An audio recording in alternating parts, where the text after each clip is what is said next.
En esta mesa de honor con los especialistas, un panel muy importante que nos va a hablar acerca de los 200 años de vida republicana y la importancia de entender el bicentenario. Para aperturar el evento del día de hoy quiero dar primero las disculpas del doctor Arturo Alegría. Él es presidente de la Comisión del Bicentenario del Congreso de la República. Él por motivos de salud no podrá acompañarnos el día de hoy, pero vamos a iniciar con las palabras del jefe del Fondo Editorial del Congreso, el doctor Carlos Cabanillas León. Gracias, Lilian, gracias a todos por haber venido. Voy a ser corto porque creo que acá tenemos a los expertos ideales para que se explayen y puedan aprovechar el tiempo. Como se dijo, esto es un aporte interdisciplinario al proceso del Bicentenario, ¿no? A través de 4 disciplinas, ¿no? La histórica, la económica, la constitucional y la política. Hoy vamos a ver la histórica y la constitucional. Vamos a entender el Bicentenario como un proceso continuo. Muchos recuerdan, por supuesto, que el año pasado se conmemoró el Bicentenario a nivel, digamos, declarativo, a nivel del gran grito de San Martín, pero como muchos saben, este año también es el Bicentenario del Congreso en particular, pero el Estado peruano se va formando con los primeros ministerios, Cancillería y demás, entre el 21 y el 22. Entonces este año es quizá tanto más importante porque mucho del Estado, de la estructura que conocemos del Estado se forma este año, ¿no? El 22 me refiero. Bueno, sin más, empecemos con la dimensión histórica de que va a hablar acá el historiador Eli Keklin, autor también de un libro muy importante del Fondo Editorial, que se llama Guía del Proceso Emancipador, 1780, y que está preparando un nuevo libro también que pronto saldrá por el Fondo, ¿no? Sin más, le dejo la palabra. Gracias.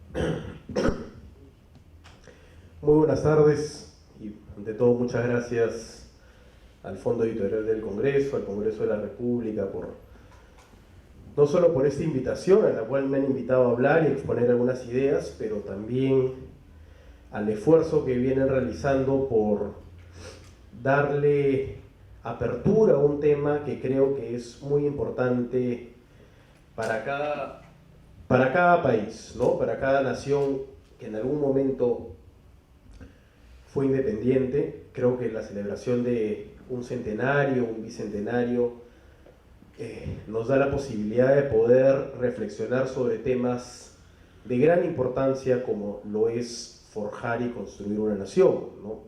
Más aún en momentos como los que estamos enfrentando. Del mismo modo, creo que es difícil establecer una fecha para hablar de bicentenarios, ¿no? Realmente, ¿dónde podemos decir qué fechas fijan el bicentenario de nuestra patria, ¿no? Un poco de lo que yo planteaba en Guía del Proceso Emancipador, un libro que publicamos con el Fondo Editorial del Congreso hace 3 años, en el 2019, justamente es reflexionar sobre este espacio de tiempo que llamamos bicentenario, ¿no? Y si en tal caso la lucha emancipadora, el proceso emancipador empieza con las primeras levantaciones indígenas, donde Juan Santos Atahualpa, de quien lleva el nombre este auditorio, empezó allá hacia mediados del siglo XIX, y fue posteriormente en 1780, 1781, con el levantamiento de Tupac Amaru II.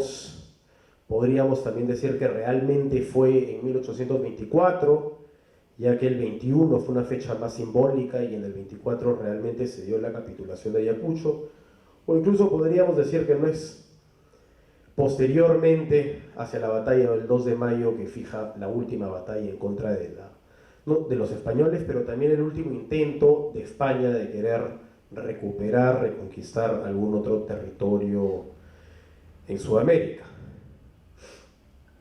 Una fecha que creo que es importante tener en cuenta, sin embargo, y habiendo mencionado las anteriores, es diciembre, 29 de diciembre de 1820.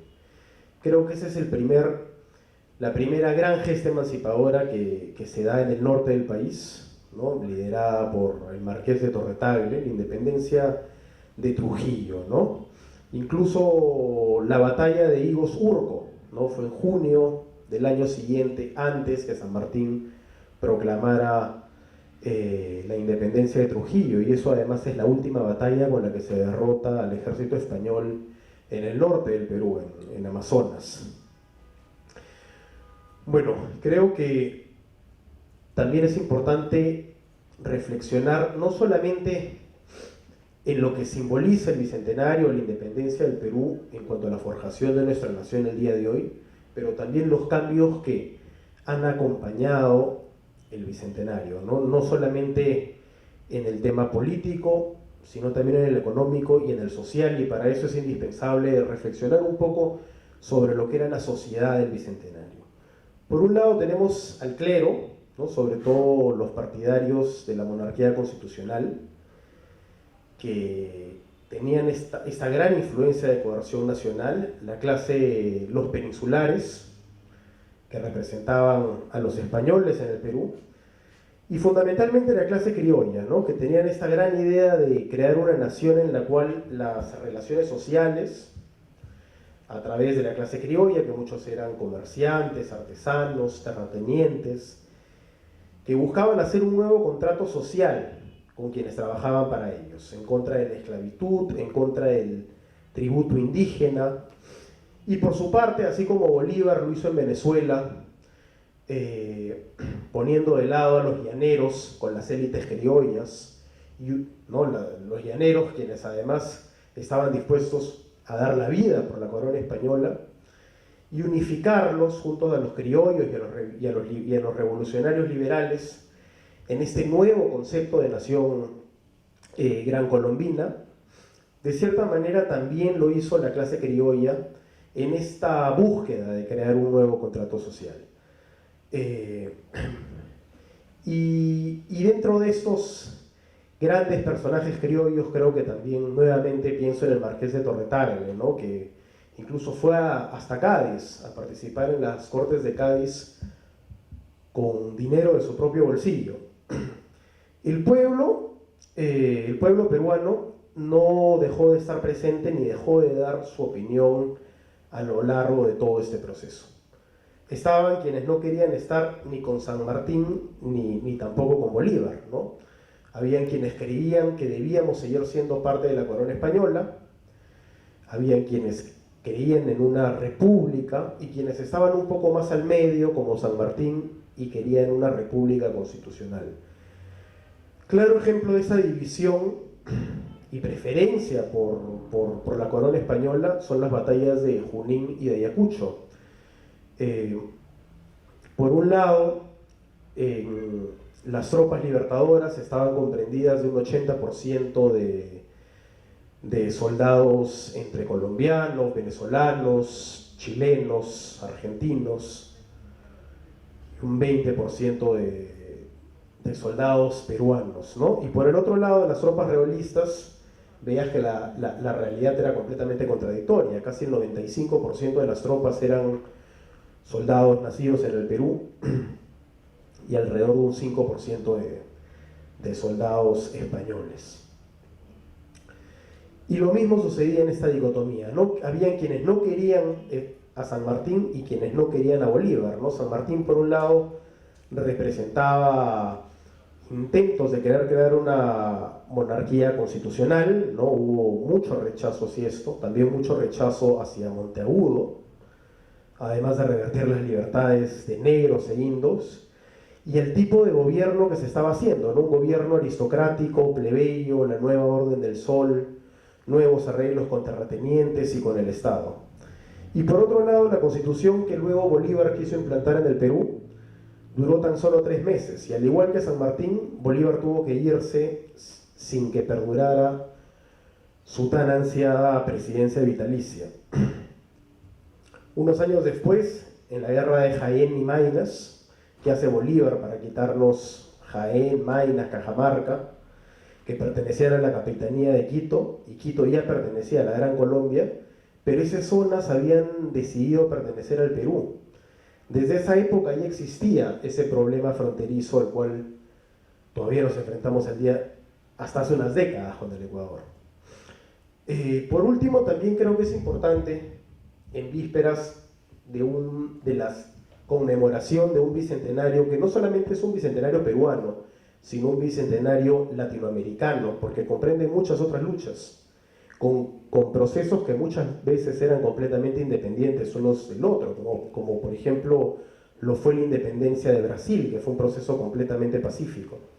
Pero pocos años después, en la guerra, vamos a ver que hay este intento que ya venía calando desde los escritos de Vizcardo y Guzmán, también en el pensamiento de Francisco de Miranda, que caló en el pensamiento bolivariano, de una integración continental. El Perú había sido el país que más propició esta integración continental en Sudamérica, y el país más puesto de parte para la integración latinoamericana. En Lima se convoca el Congreso de Panamá, donde Sánchez Carrión y Lorenzo de Vidaurre fueron los dos grandes organizadores y autores de los documentos del Congreso de Panamá, y el Perú estuvo a favor de hacer una confederación, a diferencia de Bolívar, de Bolívar, quien al inicio estuvo de acuerdo con esto, pero posteriormente vamos a ver que no. Y en la sociedad limeña, en la sociedad peruana y latinoamericana de principios del siglo XIX, había 3 cosas que primaban. Por un lado tenemos a la corona con el quinto real, que era quizás el mayor interés que podrían tener los españoles en la América española, a través de la recaudación fiscal que tenían en los territorios americanos. Por otro lado tenías a la iglesia, que estaba completamente sumergida en toda la vida pública, ¿no? Marcaban las horas, todas las celebraciones públicas, todas las celebraciones culturales, desde el inicio de la colonia, con la extirpación de idolatrías. Y por otro lado tenías el patriarcado, ¿no? Que creo que también es otra de las 3 esferas importantes para poder entender un poco la vida del Perú a inicios de la independencia. Creo que también es importante reflexionar cómo la importancia que tuvieron otras fuerzas externas políticas de gran importancia, como lo fueron las guerras napoleónicas. No solamente el pensamiento liberal, que caló mucho antes de Napoleón en algunos pensadores de América Latina, pero el impacto que tuvo Napoleón en América. Nuevamente pienso en Brasil, cuando el rey portugués tiene que viajar hacia Brasil en 1807, el rey João de Portugal, para que, escapando de las tropas francesas, y finalmente llega a Río de Janeiro, donde decide quedarse más de 20 años, hasta que después de tanta presión externa por parte de los portugueses se ve obligado a regresar, poniendo a su hijo Pedro en el Brasil, y tienen esa transición completamente pacífica, pero nuevamente gracias a Napoleón, ¿no? En el Perú también las Cortes de Cádiz se instauran gracias a Napoleón, que había invadido España, ¿no? Y los reyes españoles se vieron obligados a firmar una constitución liberal que otorgó mucho más derechos a los españoles americanos y también a las élites criollas. Y creo que es importante también reflexionar sobre todo esto, ya que tenemos algunos abogados y al doctor de Medina, que seguramente van a poder profundizar un poco más en temas económicos y políticos. Creo que también es importante reflexionar sobre todos estos cambios que se daban en el Perú y se dan en América en un contexto global, ¿no? Para 1800 el mundo tenía una población de 1.000 millones de humanos en el planeta. El día de hoy tenemos más de 7.000 millones. Pero para 1800 este era un cambio demográfico que nunca se había visto antes. Además, vivimos más del doble en promedio que las personas hace 200 años. En parte debido a mejoras en el tratamiento de las mujeres y el parto, pero también gracias a cosas como los antibióticos, la segunda revolución agrícola, que comenzó en los años 50, conocida como la Revolución Verde, que con el incremento de usos de fertilizantes químicos hemos podido lograr cosechas mucho mejores que en ningún momento anterior a los últimos 70 años. Si bien es cierto que este beneficio no se ha repartido equitativamente a lo largo del mundo, dentro de todo podemos decir que la gran mayoría de personas viven muchísimo mejor de lo que viven el día de hoy. Y creo que también nos hace reflexionar sobre la importancia de estudiar la historia para poder entender estos cambios de tal forma que podamos recordar qué hemos ganado desde el Bicentenario y qué hemos perdido hasta llegar al presente. Hemos visto cómo la independencia económica mundial nos ha llevado en promedio a una vida mucho más larga, mucho más saludable, mucho más próspera para todos los seres humanos, y nos han dado un sorprendente cambio en la población humana en general. Otro cambio que creo que es muy importante, sobre todo si pensamos en cómo vivían nuestros antepasados en el Perú hace 200 años y cómo vivimos el día de hoy, también recae en el cambio en la psicología social, ¿no? Muchos historiadores contemporáneos sostienen que todos estos cambios traídos al día de hoy a través de la globalización nos han llevado también a una celebración del individualismo, sobre todo a raíz de los fracasos de las utopías colectivistas marxistas. La generación que vivió la Gran Depresión y la Segunda Guerra Mundial vio respuestas colectivistas a gran escala como respuestas a ambas crisis, y a su vez eran respuestas que la libertad limitada, de libertad limitada. Pero desde la década de 1960 aproximadamente, la idea ascendente de la libertad personal mínimamente limitada por el gobierno se ha vuelto muy poderosa. Incluso la Iglesia Católica era parte de esta nueva búsqueda de la libertad individual, como sucedió con el Concilio Vaticano II. Y la Revolución Industrial nos dio este círculo virtuoso de mayor eficiencia para producir más cosas a menores precios, que a su vez les hizo más fácil a las personas poder comprar, aumentar la demanda y aumentar la eficiencia productiva. Pero desde la perspectiva del planeta, este ciclo constantemente toma más recursos, más tierra cultivada, más emisiones de carbono, más extracción de recursos, y definitivamente eso no puede durar para siempre, pero nuestros modelos actuales de crecimiento económico no permiten ninguna otra forma de progreso, ¿no? Sin embargo, a pesar que nuestra salud, como había mencionado anteriormente, a diferencia de cómo vivíamos hace 200 años, se ha vuelto sustancialmente más robusta, gran parte del mundo, como hemos visto en los últimos años, sigue siendo devastado por diferentes tipos de epidemias globales, ¿no? Como el COVID, la gripe aviar durante la Primera Guerra Mundial, el VIH, y millones de personas dejan las zonas rurales por las grandes urbes. En Lima, por ejemplo, sin tener que ir hacia el Bicentenario, hace poco más de 100 años, terminando el siglo XIX, teníamos una población de aproximadamente 100.000 habitantes. El día de hoy tenemos alrededor de 12 millones de personas viviendo en Lima. De la misma manera, desde la década del 60 en adelante, el comercio mundial, pero también la integración del Perú al mundo, ha crecido a pasos agigantados. Por ejemplo, para la década del 60, el comercio representaba alrededor del 20% del PBI mundial y hoy día es alrededor del 60%. Y casi ningún ser humano vivo el día de hoy consume cosas que solo se produzcan en el Perú, ¿no? Pero hace 1000 años, solo los más ricos en Europa podían beneficiarse de la ruta de la seda. Y creo que todas estas cosas son realmente importantes para ponernos a reflexionar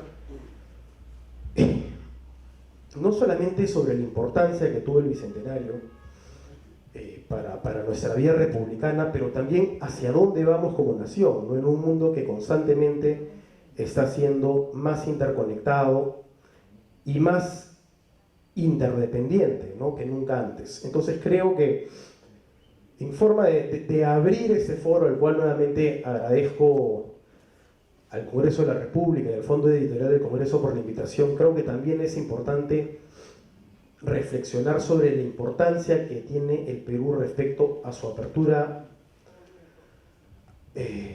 al resto del mundo, ¿no? Coincidentemente en momentos en los cuales las vicisitudes de los corridos políticos nos hacen un poco ignorar que el Perú es tan solo parte de movimientos globales mucho más fuertes, ¿no? Así a veces parezca que nos alejamos un poco de ellos. Nuevamente agradezco al Fondo Editorial del Congreso por esta invitación y doy paso a los siguientes expositores. Muchas gracias.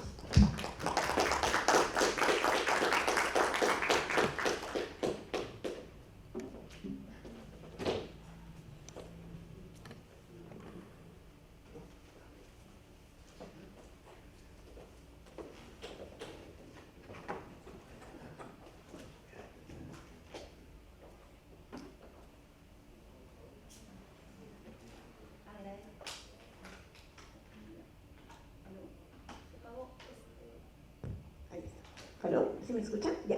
Agradecemos a nuestro expositor Eric Febres, y para seguir el programa tenemos la mesa Dimensión Constitucional. Tenemos a dos expositores de alta talla.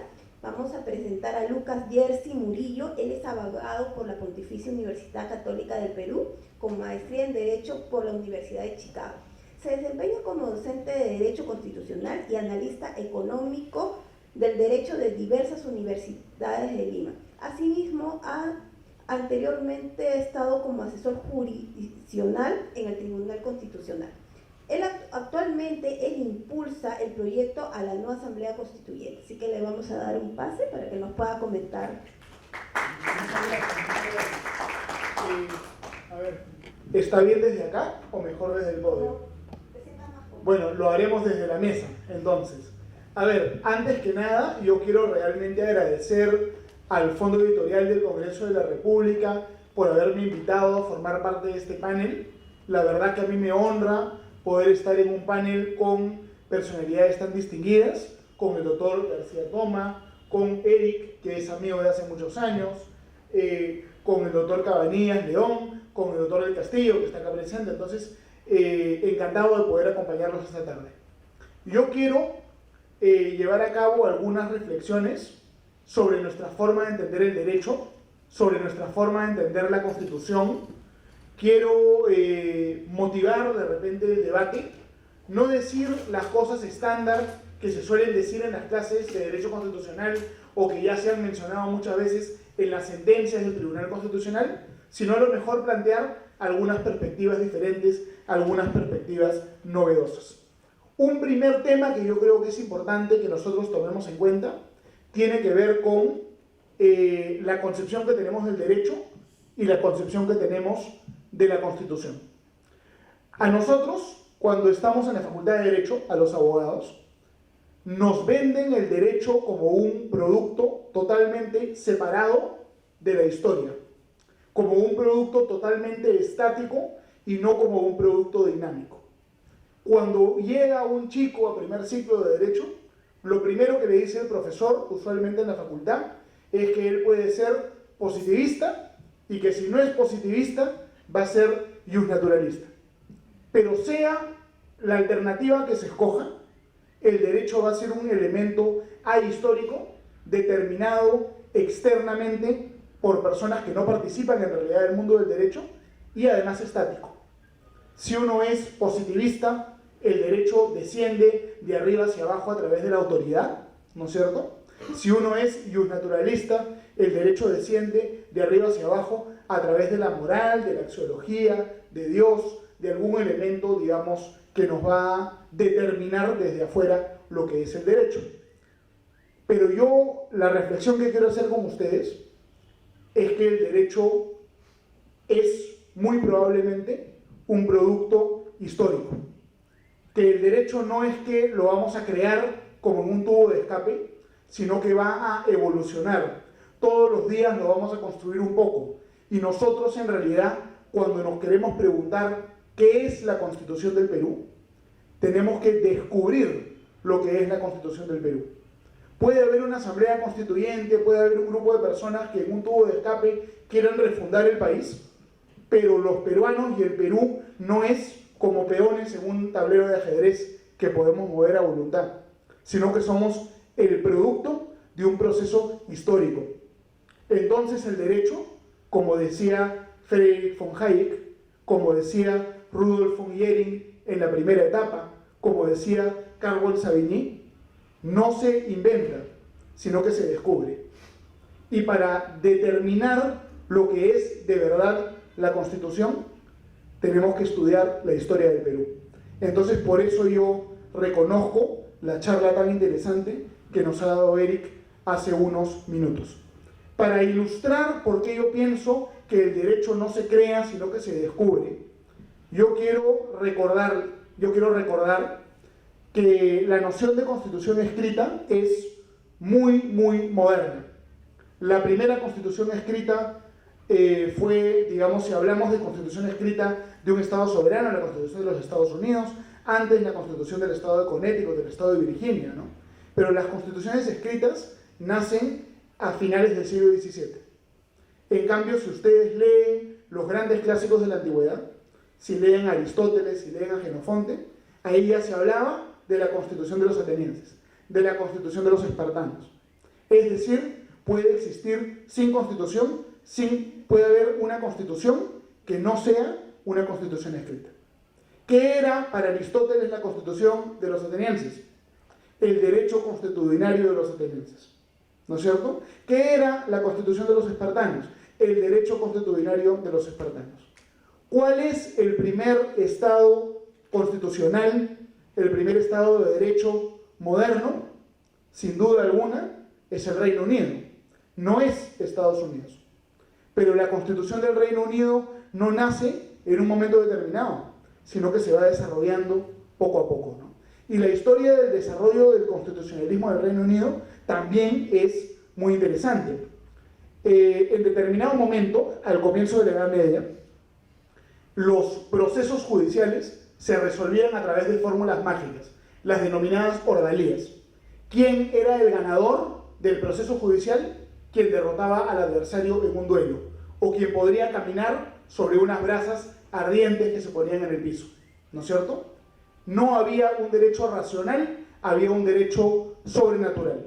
El Papa en determinado momento dice, eso no va, eso es herejía, entonces Inglaterra cambia su sistema jurídico y lo cambia por el sistema de jurados. Hay que preguntarle a la aldea, hay que preguntarle al pueblo si es que fulano es culpable o inocente. Y la voz de la comunidad, eso es lo que va a hacer el derecho. Porque los ingleses dicen, la gente que está en la aldea, la gente que está en la comunidad, esa es la gente que conoce lo que es el derecho. Luego resulta que cuando el señor feudal era parte de un proceso judicial, sus subordinados no lo podían juzgar. Había un conflicto de intereses. Entonces se crea un jurado solo de señores feudales, para juzgar a los señores feudales. ¿Y cómo se llama ese jurado solo de señores feudales? Se llama parlamento, ¿no es cierto? De ahí nace la figura del parlamento, como un organismo jurisdiccional en el siglo XII, en el siglo XIII, en Inglaterra.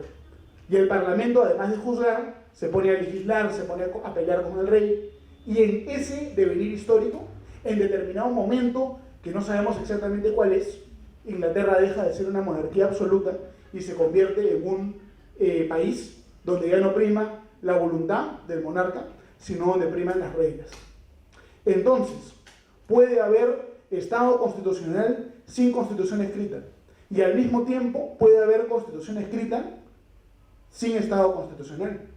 Si ustedes leen la Constitución de la Unión Soviética de los años 30 de Stalin, está repleto de derechos fundamentales, pero no había Estado constitucional, porque la Constitución significa que por encima de la voluntad, de la discreción, de la arbitrariedad del monarca, hay un sistema de reglas.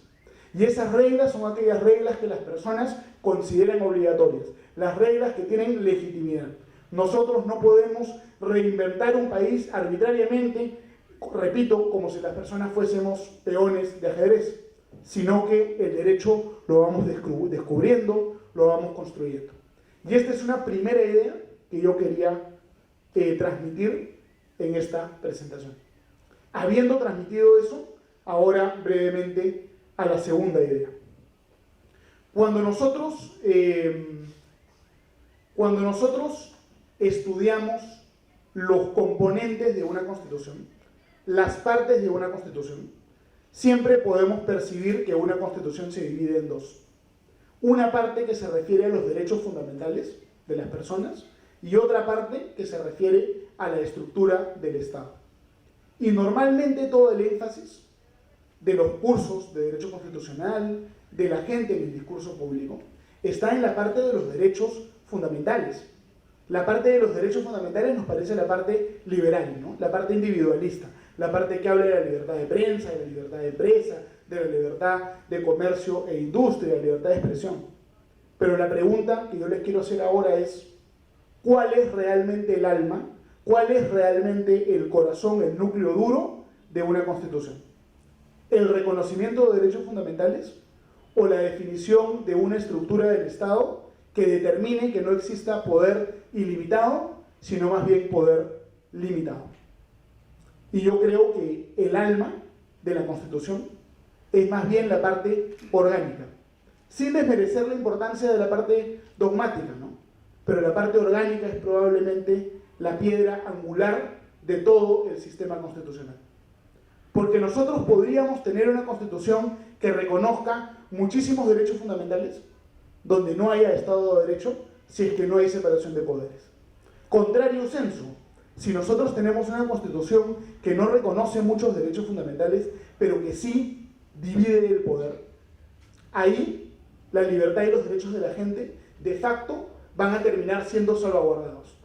Porque los excesos del poder legislativo serán controlados por las Cortes de Justicia y por el Tribunal Constitucional y por el Poder Ejecutivo. Y los excesos del Poder Ejecutivo serán controlados por el Tribunal Constitucional y por el Congreso. Y las Cortes de Justicia independientes, idóneas, irán desarrollando a través de la jurisprudencia los derechos fundamentales, inclusive si esos derechos no están reconocidos expresamente en el texto constitucional. Entonces, el alma del constitucionalismo como movimiento tiene que ver, en mi humilde opinión, con esto. Y esto ya lo dijo James Madison durante los debates en los cuales se discutía la Constitución de los Estados Unidos. Que la garantía de la libertad y de los derechos de las personas no es una garantía de papel, no es simplemente la declaración de buenas intenciones o de derechos, sino es la creación de mecanismos institucionales donde es el poder el que puede controlar al poder. Es finalmente la separación de poderes, la fortaleza de las instituciones, más que las listas de deseos líricas, los que van a garantizar y fortalecer nuestra libertad y permitir el ejercicio efectivo de los derechos fundamentales. Entonces, este es el segundo punto que yo quería transmitir en esta tarde con ustedes. Ahora, un tercer punto que también es importante. ¿Cómo creemos nosotros que debe ser una constitución? Debemos aspirar a tener una constitución larga que plantee dentro de ella una visión ideal de cómo pensamos que debe ser el Perú, o debemos, por el contrario, aspirar a tener una constitución corta que no constitucionalice todo, sino que solo constitucionalice aquellos puntos alrededor de los cuales hay consenso y que son los más importantes. Debemos buscar una constitución enciclopédica, larga, que permanentemente esté en estado de expansión, o más bien una constitución mínima. Y yo creo que tenemos que plantearnos la defensa de una constitución mínima, de una constitución selectiva. Para ser constitución, una constitución moderna tiene que ser rígida. ¿Qué significa rígida? Que no se puede cambiar por mayoría simple, sino que solo se puede cambiar por mayoría calificada. Si una constitución no es rígida, la constitución no es límite del poder, sino que es reflejo del poder. Si una constitución se puede cambiar por mayoría simple, tenemos nosotros un gobierno conservador, la constitución será conservadora. Tenemos un gobierno liberal, la constitución será liberal. Tendremos un gobierno marxista, la constitución será marxista. La constitución que se cambia con mayoría simple es solamente un reflejo, un espejismo. Para ser constitución, la constitución tiene que ser rígida. Eso significa que todo lo que está en la constitución abandona la democracia.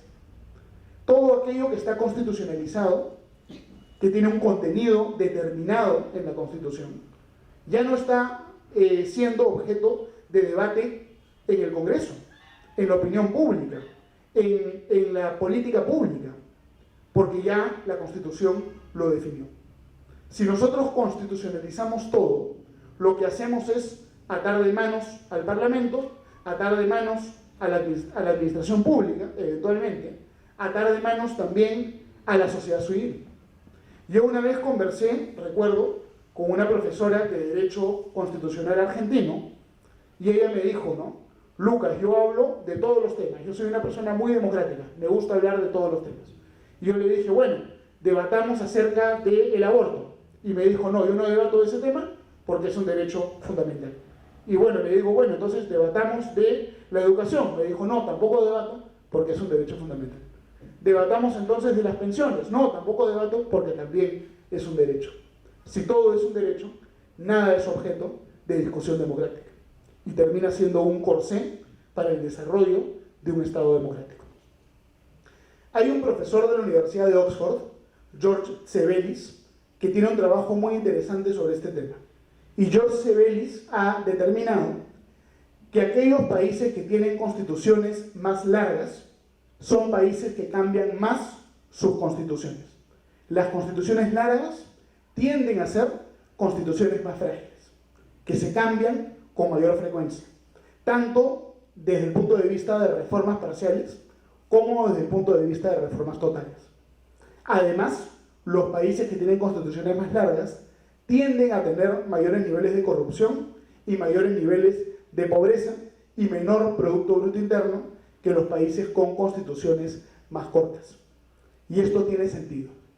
Una constitución larga, enciclopédica, que es en realidad un plan de gobierno vestido de constitución, termina siendo un intento, una expresión antidemocrática, que termina ahogando posiblemente el pluralismo político. Entonces, la visión constitucional que pienso yo debemos tener en el futuro, en el Perú, es una visión de consagrar en la Constitución solamente los valores fundamentales, elementales, necesarios para la coexistencia en sociedad y para la defensa de un Estado constitucional. Y por encima de eso, debe haber ya la discusión ordinaria de las leyes, de los reglamentos, del Congreso, de la prensa, de la opinión pública. Una sociedad donde todo está constitucionalizado es, a mayor abundamiento, una sociedad donde se devalúa el concepto del valor de lo que significa un derecho y de lo que significa la Constitución. Entonces creo que los abogados, los ciudadanos, los patriotas, sobre todo en estos momentos difíciles, debemos reflexionar sobre esto de manera detenida. Y ya para ir cerrando, una última reflexión sobre el sistema de separación de poderes que nosotros tenemos en el Perú, que nosotros tenemos en nuestro país. Es un cliché, se ha vuelto un cliché echarle la culpa a los peruanos de todos los males del Perú. Pero yo creo que los peruanos no somos ni mejores ni peores que los alemanes, o que los ingleses, o que los japoneses, o que los coreanos, o que los etíopes.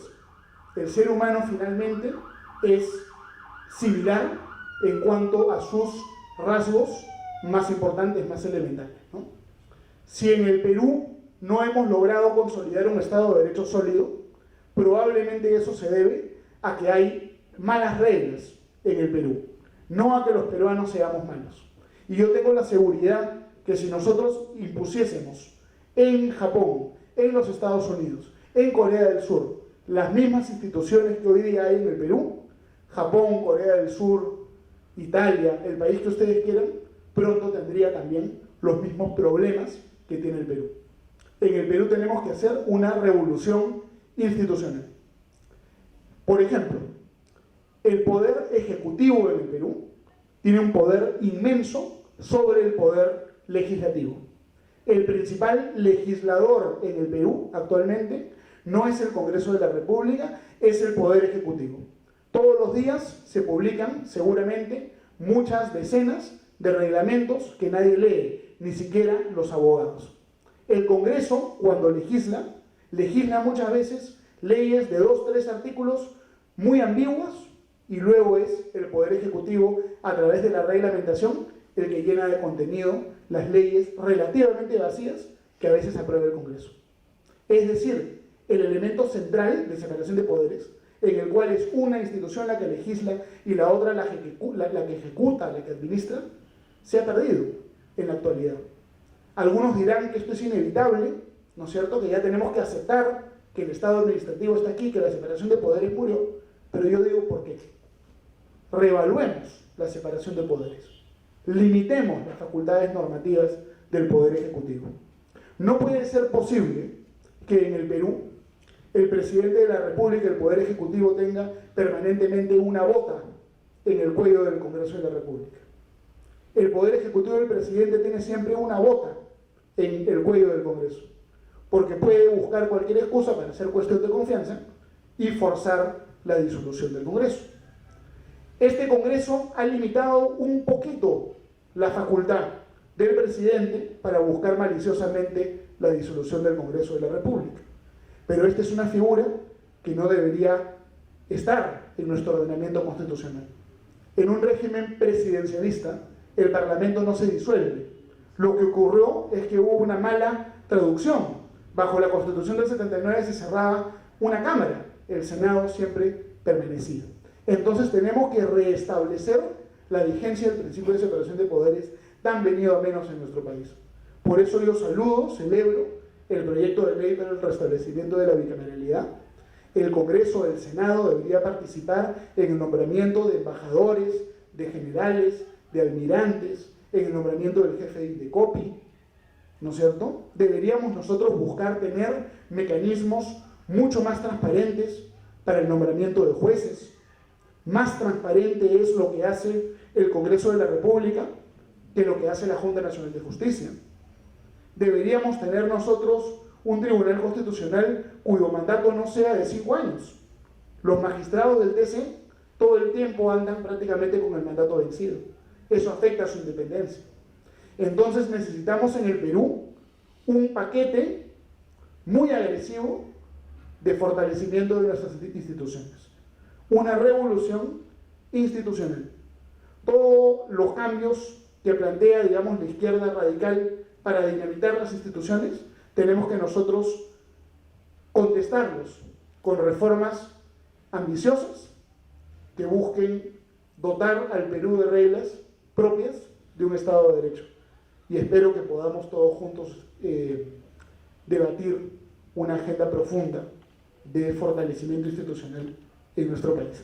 Hasta acá la primera intervención. No sé si habrá posibilidad de tener un diálogo después, ojalá se pueda. Muchas gracias por escuchar. Encantado de estar aquí.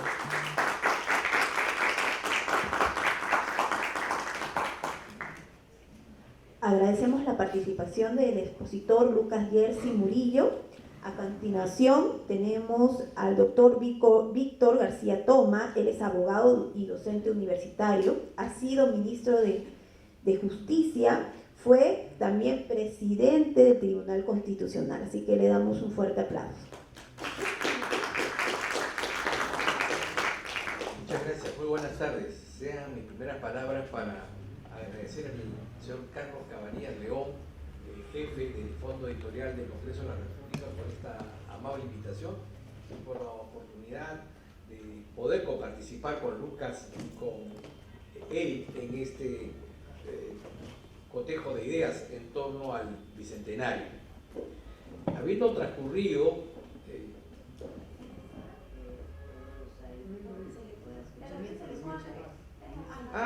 correcto, sí. ¿Ahora sí? Ok, gracias. A 200 años de la creación de una sociedad política denominada Perú, sociedad formalmente autónoma, independiente y soberana, resuenan como un eco de la historia las palabras de Manuel Vicente Villarán, que de alguna manera hacía referencia al síndrome o complejo de Penélope, en la que se decía que los peruanos a lo largo de nuestra historia republicana hemos ido haciendo y deshaciendo constituciones. Y en efecto, eso es claramente constatable. En periodo de vida, las constituciones tienen una vigencia promedio de 10 años. Hemos tenido, según algunos historiadores, 12 y para otros 13 constituciones. Incluso esta 13ª, planteada dentro del marco del proceso confederacional, ¿no es cierto? En puridad, una constitución federativa, en la medida en que se reconocía la existencia de 3 estados y la existencia de órganos de gobierno dentro del marco de la Constitución y no dentro del tratado. ¿Por qué hemos tenido tantas constituciones?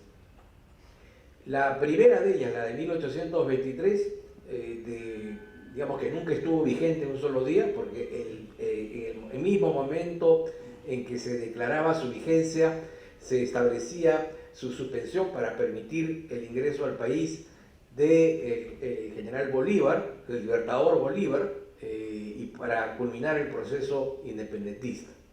Este primer hecho es por demás relevante. Sin embargo, dejó para la historia un aspecto importante. Resolvió, para bien o para mal, el problema que había planteado don José de San Martín, es decir, si deberíamos ser una monarquía constitucional o deberíamos ir a la aventura de la empresa republicana, ¿no? Bajo la inspiración francesa. Bueno, Sánchez Carrión, Rodríguez de Mendoza, Luna Pizarro, de alguna manera nos empujaron hacia allí. Y aquí estamos. Somos un país republicano. Por cierto, ya no seríamos hoy una monarquía constitucional, pero habría que ver si en ese momento era lo más adecuado.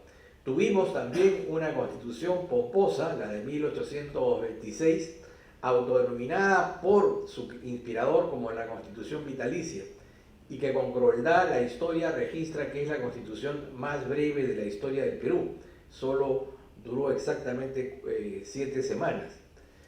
Tuvimos la Constitución de 1828 y aquí hay que resaltar esta Constitución, que es una Constitución programa, ¿no es cierto? Se denomina Constitución programas, un programa aquel texto que de alguna manera plantea un nuevo tiempo político, un nuevo tiempo histórico. Y esa fue la Constitución de 1828 en la medida en que delineó la idea del Estado unitario, ratificó la idea del Estado democrático y republicano y nos inclinó por el sistema presidencialista. ¿Por qué desde 1828 somos y aparentemente estaremos condenados a seguir siendo presidencialistas? Bueno, en un país de caciques, de incas, de curacas, de virreyes, de libertadores, de dictadores, ¿no es cierto? Era obvio que para nuestro colectivo nacional se requiere de un gobierno con mano firme y con un liderazgo muy marcado. Y en consecuencia la Constitución que reunía esos atributos y esas características es la Constitución americana, que en efecto tiene, digamos, como figura más representativa dentro de la división de poderes al órgano ejecutivo, y básicamente es un órgano monocrático. Pero curiosamente el comportamiento de los presidentes peruanos es radicalmente diferente al comportamiento de los presidentes norteamericanos. Y creo que eso tiene que ver, entre otras razones, por algo que ha dicho Lucas, porque se ha construido de mejor manera, ¿no es cierto?, el régimen político. Creo yo también que hay un tema de cultura, de educación política y finalmente un sentimiento constitucional por parte de los ciudadanos, en el sentido de desear, respetar y exigir el respeto de su constitución. Esa situación no se ha dado en el Perú y en consecuencia se deformó ese modelo político que en ese país funciona muy bien. Y a partir de ese momento y a lo largo de las constituciones posteriores se fue gestando la necesidad de acotar, limitar, de alguna manera impedir el exceso, el abuso, la osadía presidencialista. Y desde mediados del siglo XIX pensamos que con la introducción de instituciones parlamentarias se podía de alguna manera detener esa voracidad presidencial. Y apareció en consecuencia la presidencia del Consejo de Ministros, el Consejo de Ministros, la representación ministerial, la interpelación, la censura, la estación de preguntas, y nos fuimos llenando de instituciones parlamentarias. Y como consecuencia de ello, a lo largo de 200 años, podemos llamarnos como una suerte de creadores inadvertidos. Hemos generado un nuevo modelo. Así como del burro y del caballo surge la mula, asimismo de las instituciones presidencialistas y de las instituciones parlamentaristas ha surgido lo que unos llaman neopresidencialismo, presidencialismo atenuado,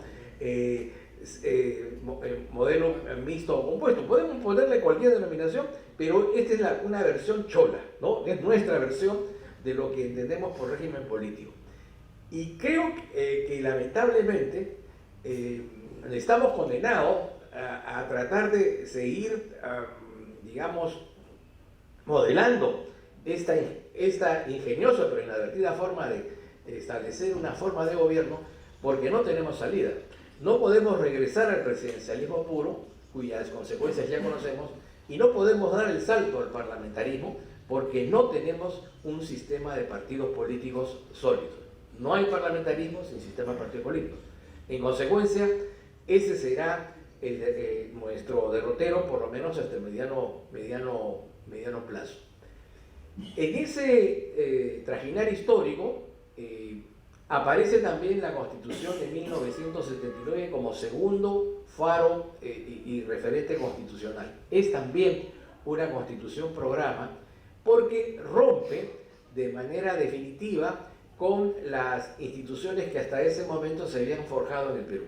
Aparece el Estado Constitucional de Derecho, aparece esta idea de la jurisdicción supranacional, surge la función de la Defensoría del Pueblo, aparece la constitucionalización de un sistema de nombramientos de carácter técnico, ajeno, digamos, a las designaciones políticas.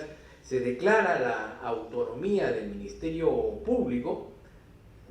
No sé si con la vivencia que tenemos con el Ministerio Público podríamos decir que los constituyentes del 79 acertaron o no, pero ciertamente plantearon la idea de una institución autónoma e independiente al Poder Judicial.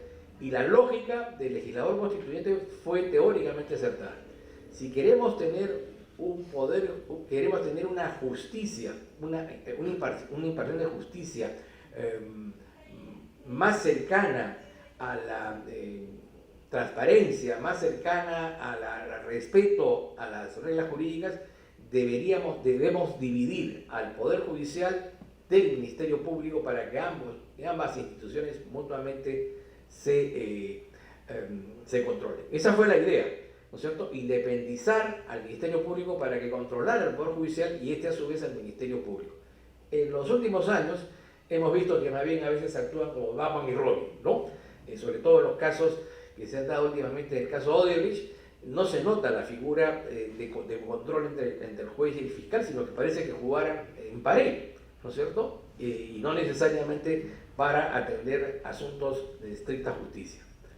Bien, entonces, esta Constitución del 79 incluso abordó algunos aspectos interesantes. Una de las discusiones que a mí me ha parecido más resaltantes, aunque han sido menos advertidas, fue la discusión entre el reconocimiento a los hijos matrimoniales y extramatrimoniales. Aquí hay algunas personas que, digamos, estaban tenían como edad y luces para acordarse. Está Jorge Castillo, no quiero decir su edad, pero él recordará que en los periódicos había un gran debate de cómo se puede aceptar que un hijo nacido fuera del matrimonio tenga los mismos derechos que uno nacido dentro, ¿no? Eso fue una cosa brutal. Como brutal también fue la discusión en torno al reconocimiento de las uniones de hecho, ¿no? Que hoy nos parece algo tan natural y tan normal, pero que en eso rompió esquemas. Como también rompió esquemas con el reconocimiento del voto analfabeto. Se pensaba que el voto analfabeto implicaría una radicalización digamos, de las posturas políticas, pero luego las estadísticas han demostrado que los analfabetos votan igual que los alfabetos. Cuando la ola es progresista van para allá, cuando la ola es conservadora también van para allá. O sea, no hay grandes diferencias en lo que se refiere al sentimiento para votar. La Constitución del año 93, como algunas otras, como el resto de las constituciones, son constituciones que, tomando el texto de una constitución programa, lo que hacen es mutilar, podar, agregar, adicionar. Es decir, lo que hacen es un examen de la constitución anterior y en función de su evaluación agregan o quitan cosas, pero mantienen la estructura basilar de esa constitución. 200 años de constitucionalismo con 12 o 13 constituciones, según se vea, y uno mira con cierta admiración y envidia a países como Estados Unidos, que tiene una constitución desde 1787, o Noruega desde 1814, Países Bajos en 1815, Bélgica 1831 o Luxemburgo 1842. Y en el caso de América Latina yo me quedaría con México, que es un país bastante cercano a nosotros y que luego del fervor revolucionario del año 17 ha mantenido con su constitución, con múltiples modificaciones, pero manteniendo la misma. Y lo mismo ha sucedido en la Argentina. En realidad es una constitución del siglo pasado, 1853, ¿no? Que ha tenido algunas transformaciones, pero que ha mantenido, digamos, su identidad. Y creo que eso es lo que le ha faltado y le falta al país. Vuelvo a repetir, sentimiento constitucional y creo que una cultura cívica, pero que se refiere a las relaciones entre gobernantes y gobernados y sobre todo al respeto al orden constitucional. En donde creo que hemos avanzado, aunque no lo parezca, es en relación a la idea de democracia. Hoy, luego de 200 años, podemos decir que la democracia, los peruanos la perciben, digamos, los peruanos que tienen capacidad de reflexión, la perciben de 4 maneras. Primero, como un componente ideológico, ¿no es cierto? La democracia es una concepción, una forma de entender el mundo. Plantea una forma de establecer un vínculo, un nexo o enlace entre la persona, la sociedad y el Estado. Plantea la configuración de una serie de principios y valores, ¿no es cierto?, para la convivencia política y para la convivencia social.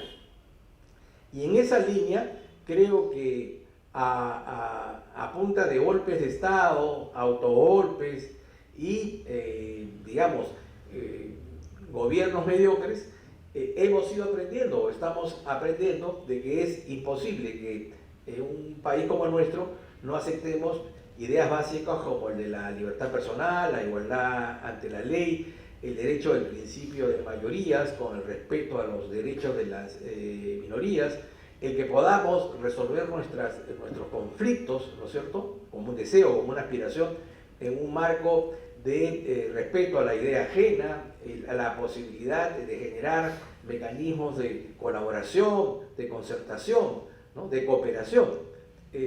Creo que esas ideas, si bien hoy no están en el gobierno, sí están, digamos, en la mente de muchas personas, y es por eso es que existe, digamos, una lucha de los sectores democráticos porque esas ideas finalmente se afirmen en nuestro país. En segundo lugar, entender que la democracia tiene también un plano institucional. No hay democracia sin libertad de prensa. No hay democracia sin sistema de partidos políticos. No hay democracia sin elecciones libres. No hay democracia sin parlamento. Muchos tienen una opinión, digamos, crítica, obsesivamente perversa contra el Congreso de la República, sin entender que el problema no está en el Congreso.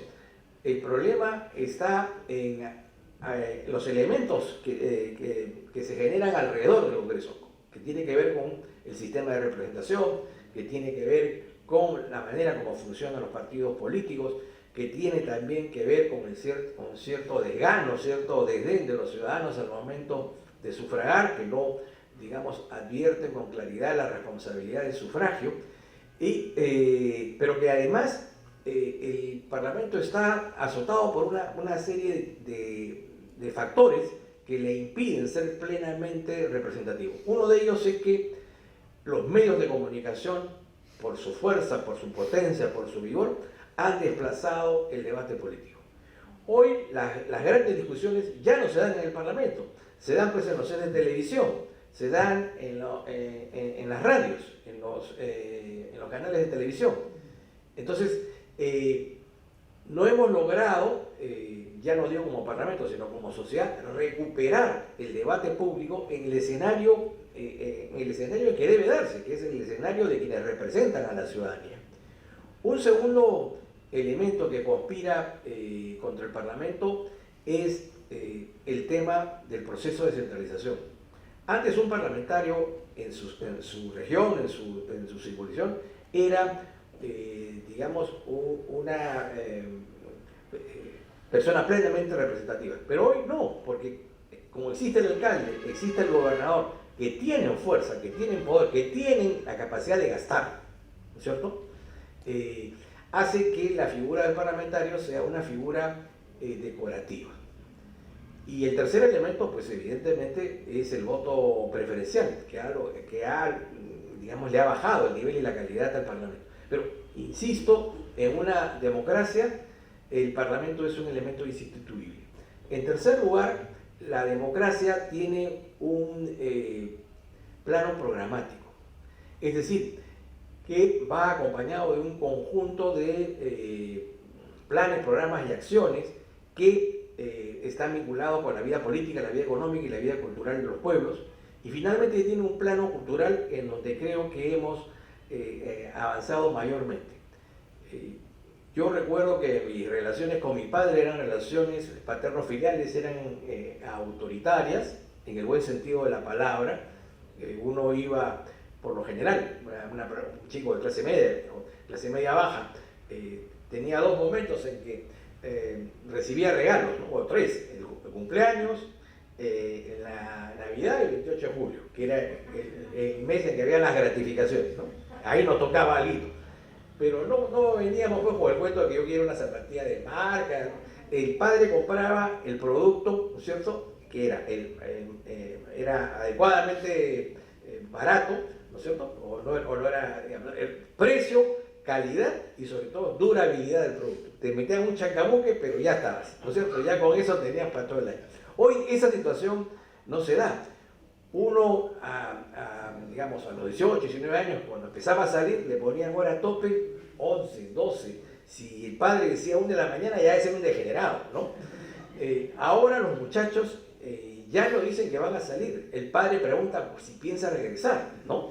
Entonces, y además han cambiado los patrones. Hoy los padres de familia, para conversar con sus hijos, tienen que tomar cursos de negociación colectiva, porque todo se ha hecho horizontal y eso está muy bien.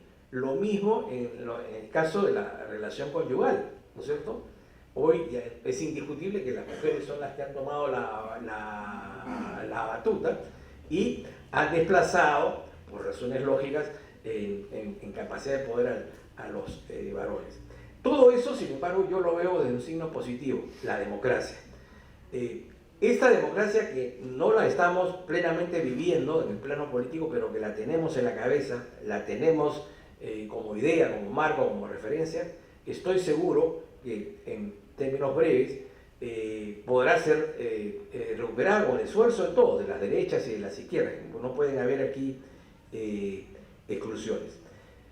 ¿Qué nos espera como proyecto constitucional 200 años después? Lo que yo aspiro es a que no estemos, arreglemos nuestro tema constitucional. Definitivamente necesitamos algunas reformas, o quizás un poco más adelante necesitemos revisar de manera más integral nuestra Constitución, pero siempre que se den ciertas condiciones. La primera, tiene que haber un clima político de concordia, de paz, que permita una reflexión ordenada.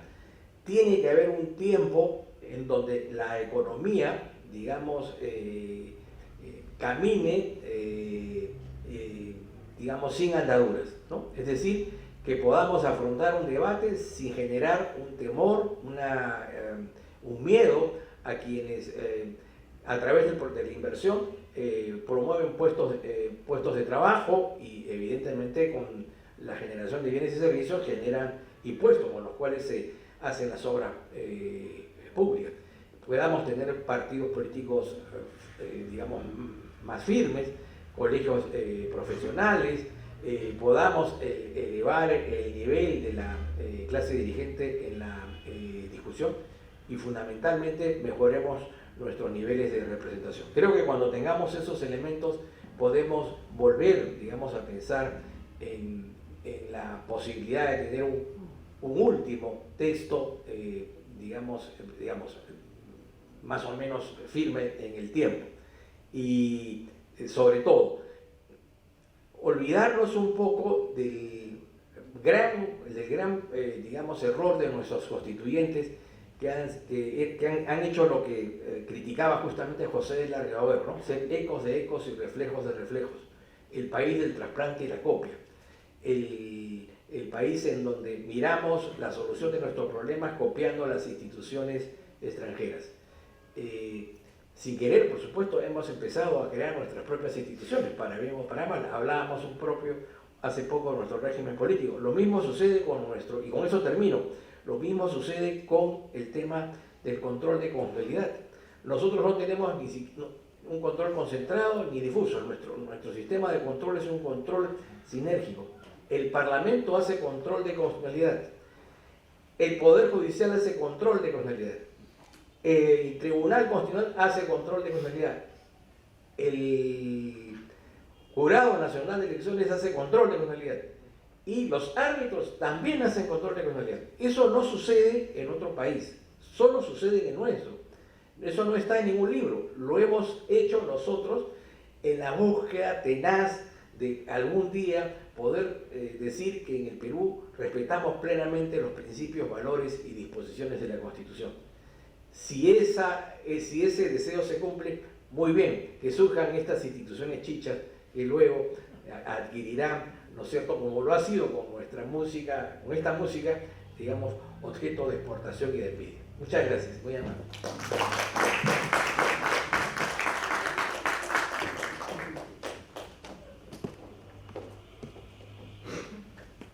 Agradecemos la participación del doctor Víctor García Toma. Bueno, entonces para ya cerrar el evento, queremos agradecer a todos los participantes, pero Antes voy a dar una ronda de preguntas para que puedan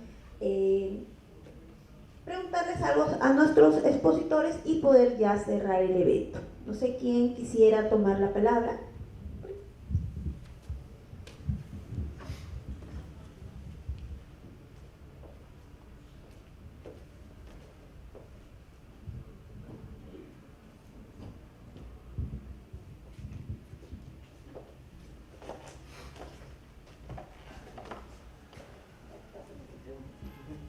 Brevemente, gracias por las exposiciones.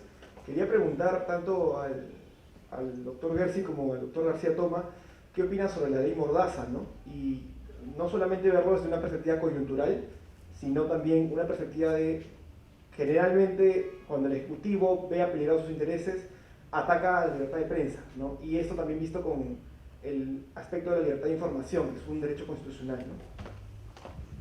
¿Otra persona que desee tomar la palabra?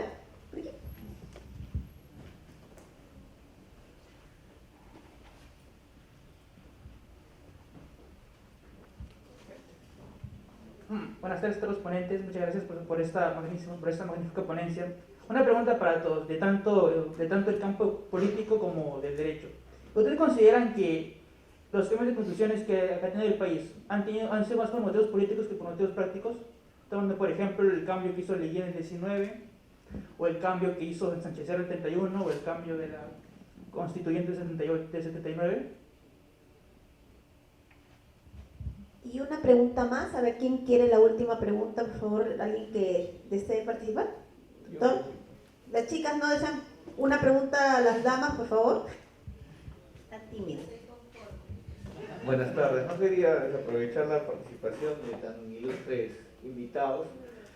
Quería que el doctor García o el doctor Gersi nos indiquen cuál sería su impresión con respecto a que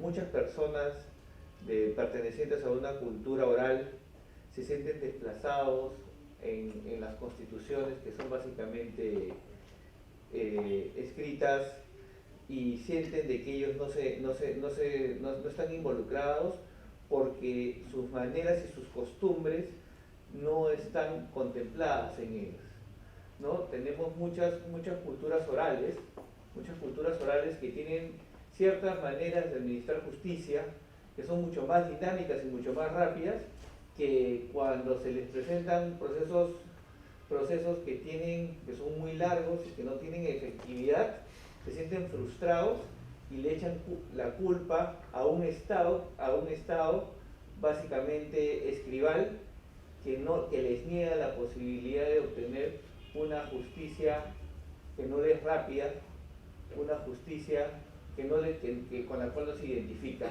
Entonces, ¿cuál sería su impresión? ¿Cómo se les podría incorporar para que el Estado les sirva? Porque si nuestra sociedad es tan chicha como lo he escuchado muchas veces y como la tenemos nosotros esa visión es porque realmente a la sociedad informal que ha tenido que nacer para que les funcione de alguna manera. Gracias. Y por último, la pregunta de la dama.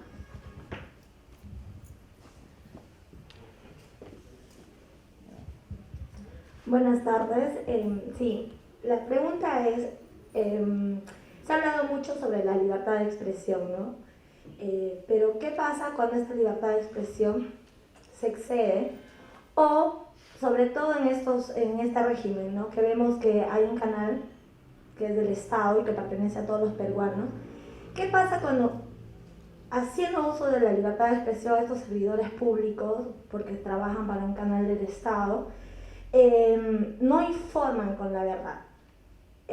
¿Cuál sería el mecanismo que tenemos los ciudadanos para poder exigir que este medio de comunicación que se debe a todos los peruanos pueda cumplir realmente con su finalidad, ¿no? Que es el de llegar a todos los peruanos pero transmitiendo una verdad y no tal vez defendiendo y ocultando las faltas de este gobierno? Gracias. Bueno, para contestar la ronda de preguntas, comenzamos contigo, Eric, y terminamos después con el doctor Lucas y terminamos con el doctor García Toma. Bueno, yo voy a empezar respondiendo la última pregunta porque todas las demás creo que nuestros amigos constitucionalistas las pueden responder bastante mejor que yo. Bueno, un poco, esta última pregunta me hace reflexionar un poco respecto a lo que dijo el doctor García Toma respecto a las libertades, ¿no? Para cuando Latinoamérica finalmente concibe sus independencias, ya había un pensamiento libertario que había calado bastante fuerte en América, no solamente a través del periodo de la Ilustración y las guerras napoleónicas que habían calado en Europa, pero también ya teníamos pensadores de gran importancia, ¿no? Como por ejemplo Sánchez Carrión, Vizcardo y Guzmán, ¿no? Hay que recordar que nuestra primera constitución fue una constitución liberal, y si bien es cierto de que el inicio de la República fue un desastre para el Perú, Darwin cuando llega al Perú dice de que el Perú es un país que vive en una constante anarquía política. No es hasta mediados del siglo XIX, 3 décadas después de la independencia, que Ramón Castilla se convierte en el primer presidente que puede terminar su periodo, ¿no? Hasta antes de Ramón Castilla, por más de 3 décadas teníamos constantes golpes de Estado, ¿no? Entre caudillos políticos que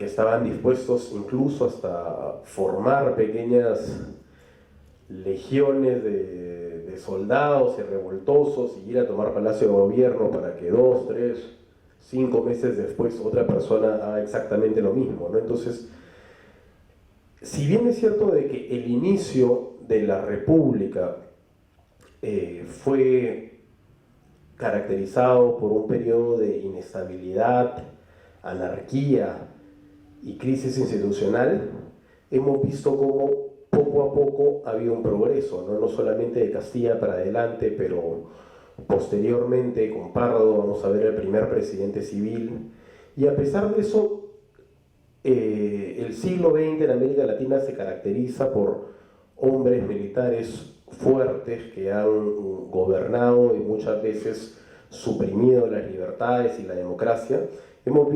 Hemos sido partícipes de una primavera democrática en Latinoamérica los últimos años, ¿no? Y eso me lleva un poco a reflexionar respecto a esta pregunta sobre la libertad de expresión.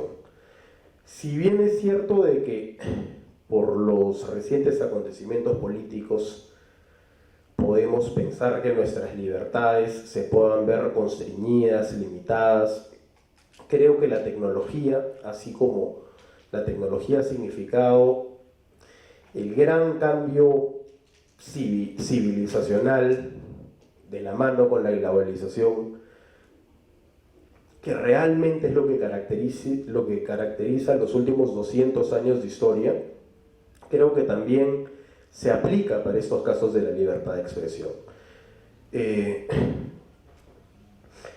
El siglo XX ha visto que muchos países alrededor del mundo no solamente surjan nuevas naciones, sobre todo después de la Segunda Guerra Mundial, pero con el fracaso del comunismo también hemos visto una vuelta a la democracia en muchas partes del mundo, ¿no?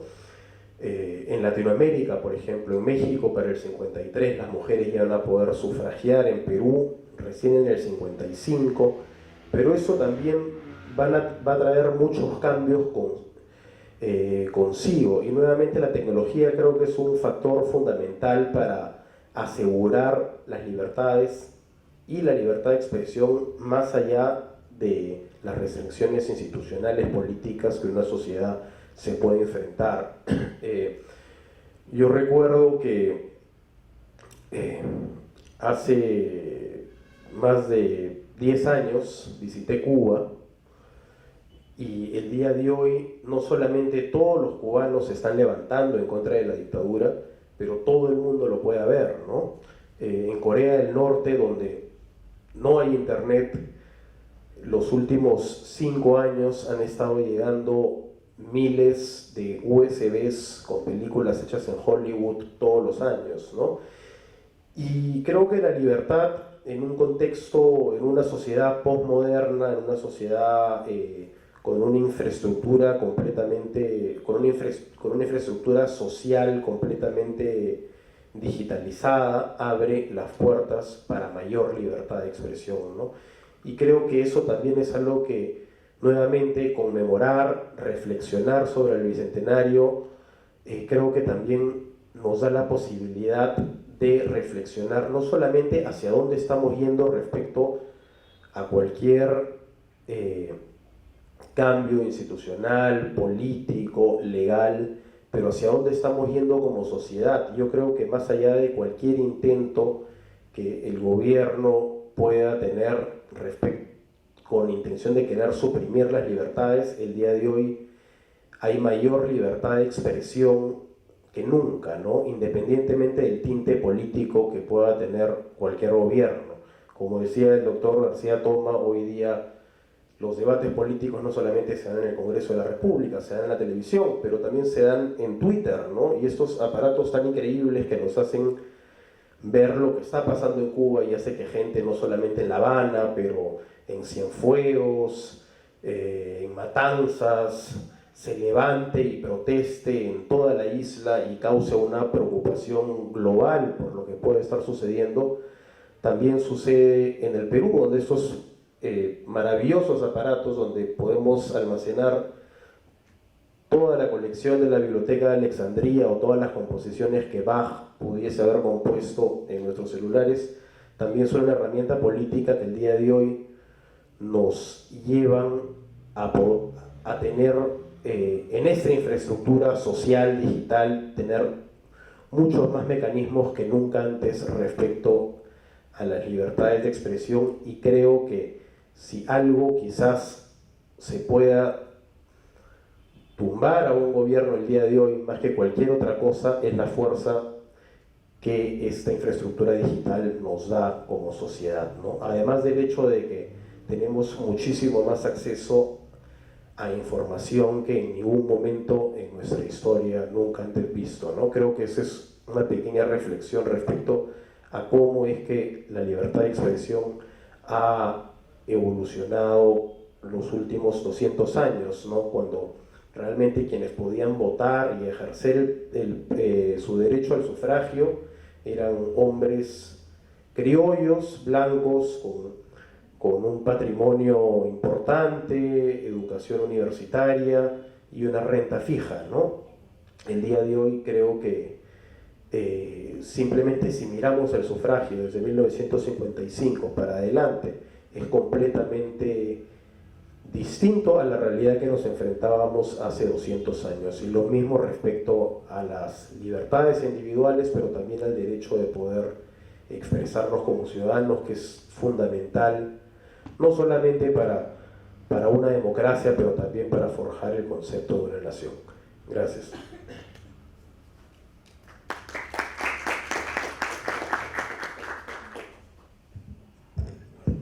A ver, de manera muy breve, antes de contestar las preguntas, quiero reflexionar sobre algunas cosas que me surgieron escuchando al doctor García Toma, ¿no? Algunas reflexiones puntualísimas. En primer lugar, si nosotros observamos los regímenes políticos en el mundo, vamos a observar que prácticamente todos los países desarrollados tienen regímenes parlamentarios. El único presidencialismo que podríamos decir que es un país estable, desarrollado, es Estados Unidos. ¿Y dónde encontramos nosotros regímenes presidenciales? Básicamente en África y en América Latina, que son las dos regiones del mundo que han quedado rezagadas, que no crecen, ¿no es cierto? Entonces yo creo que hay algo en el presidencialismo, sobre todo en el presidencialismo unitario, que tiende a la concentración del poder y que tiende posiblemente a crear nuevos curacas, nuevos caudillos, ¿no? En Estados Unidos, ¿por qué pienso yo que funciona el presidencialismo? Porque en Estados Unidos el presidente en el fondo tiene muy poco poder y tiene 50 pequeños presidentes. El presidente de Estados Unidos tiene poder fuera de Estados Unidos. Tiene poder para mandar un dron a Pakistán, ¿no? Tiene poder, fuerzas armadas, diplomacia. Pero la política interna está dividida entre los estados, el federalismo es muy fuerte. Y además en los Estados Unidos hay una Corte Suprema extraordinariamente fuerte, con magistrados que tienen un mandato vitalicio. Entonces, las dos instituciones tan fuertes de Estados Unidos, federalismo y Corte Suprema con mandato vitalicio, domestican el presidencialismo. Pero el presidencialismo químicamente puro, que es el presidencialismo latinoamericano, es un presidencialismo que se desborda y deviene muchas veces en dictadura, ¿no? Quizás soy demasiado cínico, pero yo creo que la evolución espontánea que hemos tenido, en la cual el Perú tiende naturalmente cada vez más a acercarse al parlamentarismo, creo que deberíamos movernos incluso más hacia esa dirección. Pero podemos, por supuesto, debatir. El tema de los partidos políticos. Los partidos políticos son fuertes cuando el sistema permite que hayan partidos políticos fuertes. Hoy en día, un partido político puede tener una cantidad mínima de votos y estar en el Congreso. Hoy en día, en Lima, tenemos elecciones con cientos de candidatos al Congreso, donde nadie sabe quién representa a quién y nadie se puede informar.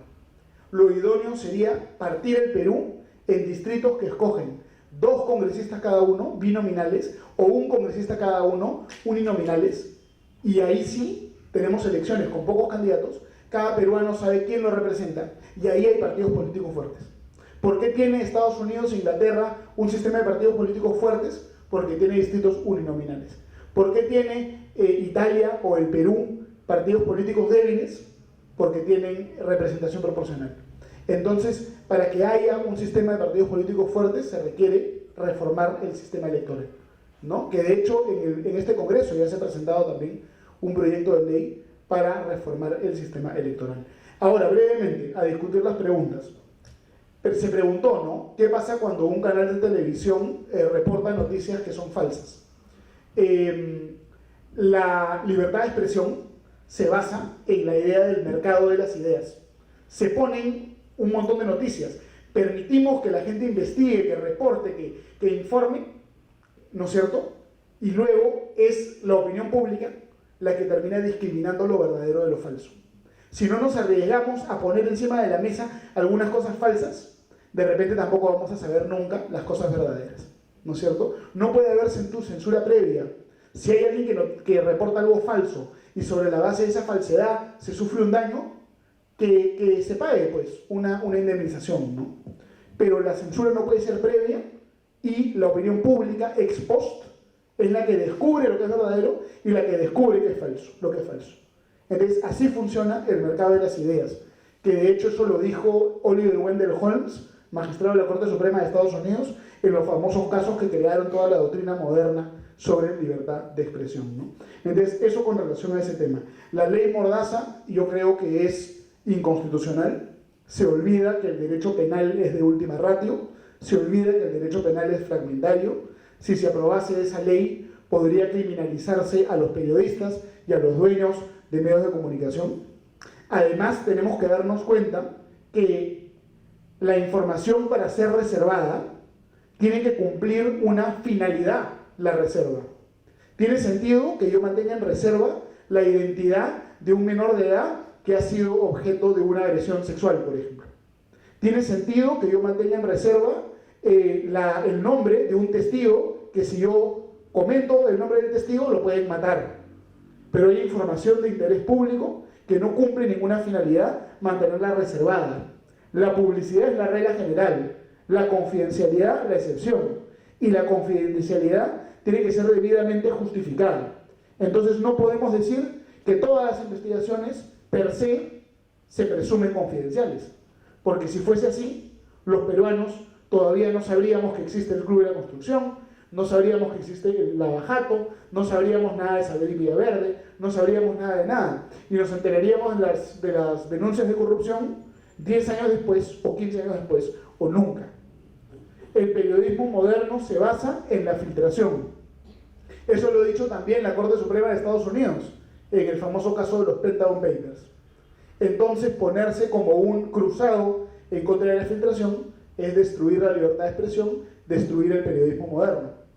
Hay filtraciones maliciosas que deben ser castigadas en la vía civil, en la vía laboral, ¿no? Por ejemplo, ¿cuáles son las filtraciones maliciosas? Cuando se presenta un proyecto de sentencia del TC como si fuese sentencia, ¿no?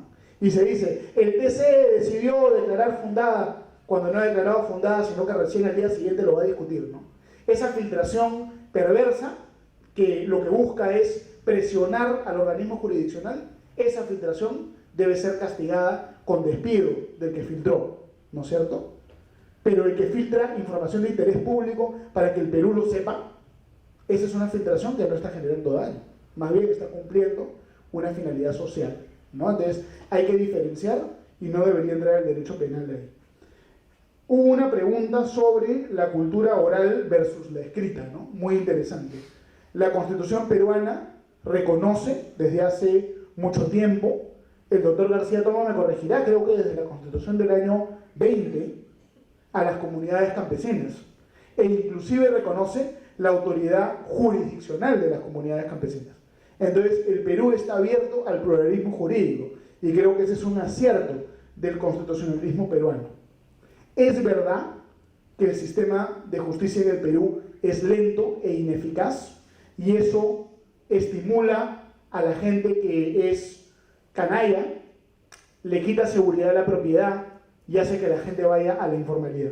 Hay un estudio muy interesante de un economista del Banco Mundial, Simedon Jangov, que hace un ranking de cuáles son los sistemas jurídicos más lentos, más ineficaces, y el Perú es de los punteros en ese ranking, ¿no?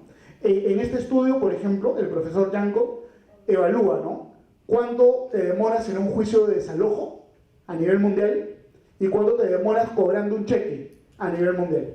Y el Perú es de los peores países en el mundo en ambos estándares. Es decir, en debido proceso, en celeridad judicial, somos entre los peores del mundo. Por eso somos también uno de los países más informales del mundo. ¿Cómo debería ser, no? Deberíamos tener en el Perú oralidad de verdad, no la oralidad falsa del Código Procesal Penal, ¿no?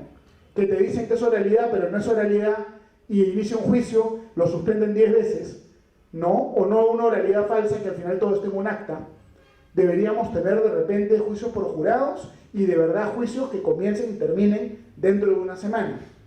Deberíamos nosotros tener el sistema que tienen en Inglaterra, ¿no? En Inglaterra, cuando se ingresa una demanda judicial, el cargo de tu demanda contiene la fecha de la audiencia y contiene la fecha de la sentencia. No puede ser posible que en todas las empresas, toda la gente que trabaja con plazos y los jueces no trabajan con plazos. Debería uno saber el día que pone una demanda, qué día va a tener su sentencia. Y si el juez no cumple, deberían despedirlo y no debería volver a trabajar en el Estado nunca más. Los jueces tienen que trabajar con plazos, ¿no es cierto? Esa es la reforma de verdad del sistema judicial. Plazos que se respetan, ¿no? Deadline, sentencia, expediente, número tal día, ¿no? Así es como debería ser, ¿no? Entonces, bueno, con eso creo que contesto las interrogantes. Muchas gracias por escucharme y muy feliz de estar acá. Perdonen por hablar mucho. Muchas gracias. Bien, muchas gracias. La primera pregunta que se planteó fue la referida a la ley Mordaza. Y recuerdo, Lucas, si no estoy equivocado, el artículo 103 de la Constitución dice que las leyes surgen o se dictan en función a la naturaleza de las cosas y no en razón a las personas.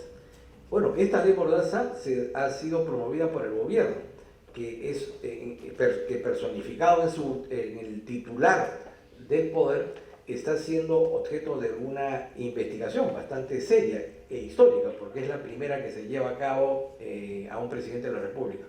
Creo que esta ley Mordaza apunta a tratar de enervar o de impedir el desarrollo pleno de esa investigación y por consiguiente ya de por sí es inconstitucional. En segundo lugar, es innecesaria, porque ya la sanción está prevista. Y aquí no hablamos de meses más o meses menos. Hablamos de que la norma está prevista, se sanciona al abogado, se sanciona al juez, al fiscal o al asesor jurisdiccional que cometa actos de filtración. Ni siquiera distinguir si hay, de cuál es la naturaleza de la filtración. Habla de la filtración. Bueno, corresponde al Poder Judicial, corresponde al Ministerio Público y posteriormente al Colegio de Abogados el hacer efectiva esa sanción. En consecuencia, se redunda en algo que ya está en la ley. Por consiguiente, no va a tener ningún efecto en concreto. Lo segundo, se hablaba del problema del colonialismo peruano, en donde, salvo la Constitución de 1834, que se dictó en función a los cartabones establecidos en la Constitución de 1828, el resto de los textos constitucionales se ha hecho al margen del procedimiento de reforma parcial o de reforma total establecido. Estas constituciones, 12 o 13 según se vea, no son fruto en general de un tiempo constituyente, son fruto de asonadas militares, son fruto de actos de toma del poder y busca de una legitimación posterior, ya sea a través de procesos electorales amañados o a través de convocatorias a asambleas o congresos constituyentes. Se da en el caso de un mecanismo de salida cuando queremos, digamos, regresar a la democracia. En la Constitución del año 79, 2 años antes, en el año 77, se produjo una huelga nacional que significó un nunca el gobierno militar. Es decir, el pueblo peruano le dijo, regresen a sus cuarteles. Es a partir de ese momento que se inicia un proceso de negociación con las distintas fuerzas políticas imperantes en ese momento y se negocia, se tranza el camino de retorno que es el de la Asamblea Constituyente, ¿no? En puridad, así surgió la Constitución del año 79. Y la del 93 surgió de manera igual. Hay un autogolpe, luego hay una decisión de la Organización de Estados Americanos de no aceptar al Perú en el seno de esa organización si es que no hay un reencauzamiento con la legalidad, y es por eso que se procede al retorno a la legalidad a través de un congreso denominado constituyente democrático. Entonces, en el Perú han sido pocos los casos en donde se ha dictado una constitución en función a los presupuestos a los que antes aludíamos. Lo peor y más grave es que muchos peruanos creen que la solución a los problemas cotidianos pasa por la Constitución. Y hay que decirle a los peruanos que el problema del COVID, el problema de las camas UCI, el problema de los balones de oxígeno, el problema de la subida del pollo, etcétera, etcétera, etcétera, no tienen nada que ver con la Constitución.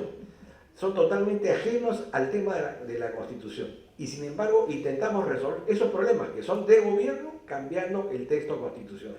Hay allí una esquizofrenia política que tenemos que combatir. En relación a la justicia, cuando usted preguntaba, yo me acordaba de un viejo caso hace 40 años aproximadamente. En cierta ocasión se produjo un robo de ganado, de vejeato, en una zona campesina de Cajamarca. Los comuneros lograron capturar a parte de la banda y los llevaron a la comisaría. Como era previsible antes y como es previsible ahora, al cabo de unas horas los avijeos estaban libres. Pasaron algunos meses, se volvió a producir el robo en una zona, digamos, cercana, se volvió a capturar a otro grupo de avijeos, no necesariamente los mismos, pero que realizaban el mismo delito. Esta vez, con cierta desconfianza, los llevaron ante el fiscal. En ese momento era el Poder Judicial, ¿no? Y que formaba parte del Poder Judicial. Al cabo de unas semanas, esos avijeos estuvieron libres. Meses después, se volvió a producir el mismo hecho y los miembros de la comunidad decidieron hacerse justicia por su propia mano. Enterados las autoridades de este hecho, las autoridades políticas, las autoridades formales, lograron la detención del jefe de la comunidad y al preguntarse en la instructiva si conocía conocía que existía una comisaría, que existía la policía, que existía un fiscal, que un juez dijo, sí, por supuesto, los conozco, incluso sé sus nombres y apellidos. Y entonces se le dijo, ¿ya usted ha osado hacerse justicia por su propia mano? Y este humilde campesino dijo, sí señor, porque en mi pueblo ya no hay los 3 sacos. Intrigado, el juez preguntó cuáles son esos 3 sacos. En primer lugar, no tenemos el saco lleno de papeles, porque obvio, si hay un robo, lo primero que hay que probar es la persistencia del bien, ¿no es cierto? Soy propietario del bien. ¿Cuántos campesinos en el Perú podrían probar que son propietarios de los bienes que tienen? Lo segundo es que tampoco tenían el segundo saco, que era el estimular a la justicia, ¿no? Digamos, el óvulo judicial, no lo tenían.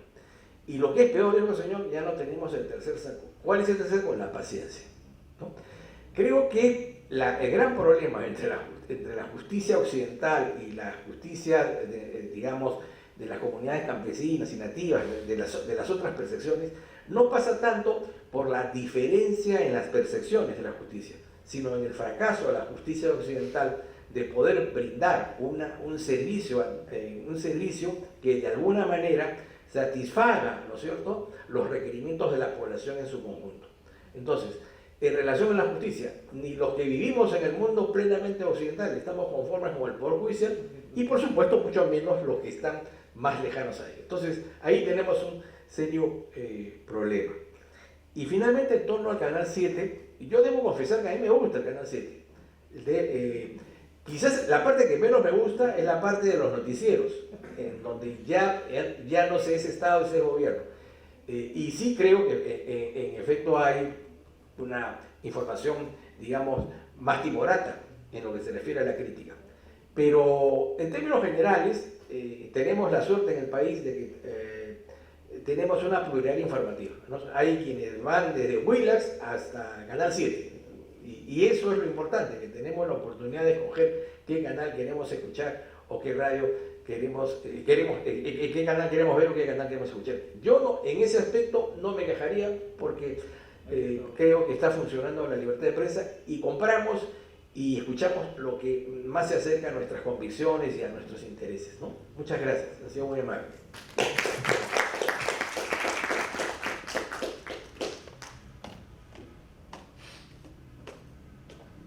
Agradecemos a nuestros expositores. Vamos a cerrar y ya concluir el evento del día de hoy. También les quiero recordar que la transmisión del evento de 200 años de Vía Republicana, importancia del Bicentenario, mañana vamos a tener otra mesa también hablando del tema económico, donde van a haber ponentes también especialistas del tema, como es Luis Carranza, Mercedes Arauz, y en la mesa de dimensión política va a estar quien nos acompañó también el día de hoy, el ex congresista Jorge El Castillo, va a estar ex presidente de la Comisión Bicentenario en el anterior periodo, el doctor Juan Chepú, va a estar la doctora Lourdes Flores Nano, así que no se pierdan el día de mañana. Y también pueden ver la transmisión a través del canal del Congreso. Así que gracias a nuestros panelistas y a las personas que han tenido el tiempo de acompañarnos el día de hoy.